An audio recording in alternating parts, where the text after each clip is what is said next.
Take a look at that label right there. Zenith Zoysia. This is exactly what I sowed in my front yard. Pure seed, 94.69. Inert matter, 5.31. Other crop, 0. Weed seed, 0. That right there is not Zoysia. That's Centipede. And I don't know of anybody in this area that has Centipede. And I've certainly never seen it in my front yard prior to sowing the zoysia grass. It's everywhere out here, and it just pulls up, especially after a winter time. It just breaks off. See how sometimes it's got this purpley tint to the leaf, and it's got a much wider blade, and it's flatter as well, but it just breaks off right there at the ground. And we're going to try to take care of that today. Today's the day we're finally going to spray the Centipede out of this zoysia grass. I gave it all year last year to thicken up and choke it out, and I thought it'd kind of go away on its own, but it hasn't. So we're going to take care of it today, and I'll show you what we're going to be using. The herbicide is called Fusilade 2. Active ingredient is fluazafop. We're going to go out with 4 ounces per acre on the Fusilade 2, and then we've got a good quality non-ionic surfactant to go with it, and we're going to go about 1 ounce per gallon on that non-ionic surfactant. 4 ounces per acre, so 4 divided by 43.5 thousand square foot in an acre, so that's 0.09 per 1,000 square feet. Got 16,000 square feet we're spraying, times that by 16. 1.5 ounces is what we're going to mix in our tank and spray that over 16,000 square feet.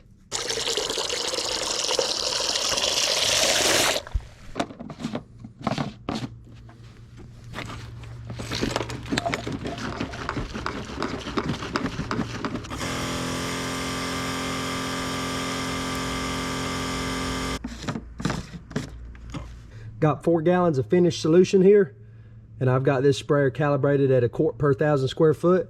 So that one tank right there is going to cover 16,000 square feet. Full disclaimer, per the label, you are supposed to apply this at 1 to 2 gallons per 1,000 square foot. I'm going out at 1 quart per 1,000 square feet. I've had pretty good success doing low volume rates. I run a permagreen, and that's all it sprays is low rates. So I feel pretty comfortable doing it. I'm also using a flood type tip, same as on my permagreen, and it does recommend using a fan type tip. So just an FYI there.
Since I don't have a sidewalk as a buffer anymore, I'm gonna walk down to this other end and start from this side.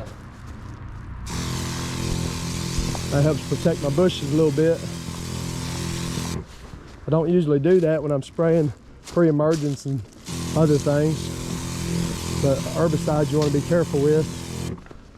I'm just going to stop a little bit short there, come back this way.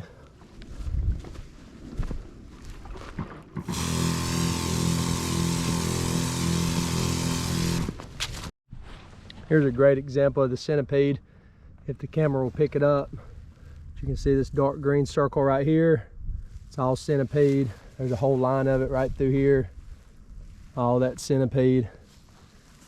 Grows kind of in these little lateral lines. There's a clump of it. And if you grab a hold of it, you can just pull it up. Sometimes it'll pull up 2 or 3 feet.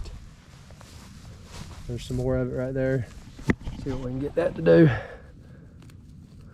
I probably shouldn't do this right after you spray herbicide, but do anything for YouTube.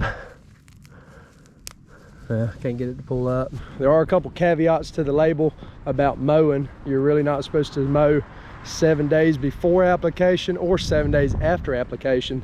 It's gonna be pretty hard to do. So far we don't have a lot of leaf tissue growing. It's mainly seed head, so we'll give it a couple days anyway before we mow. Here's a perfect example of the Centipede. You can see several different runners here. You see kind of a line going here, and right here is a perfect example of one of the runners. You see it just literally just, I mean, it just breaks off. It's like there's no structure to it at all. And here's a real long one right here, and it just kind of creeps under the zoysia and then pops up. Look at this right here.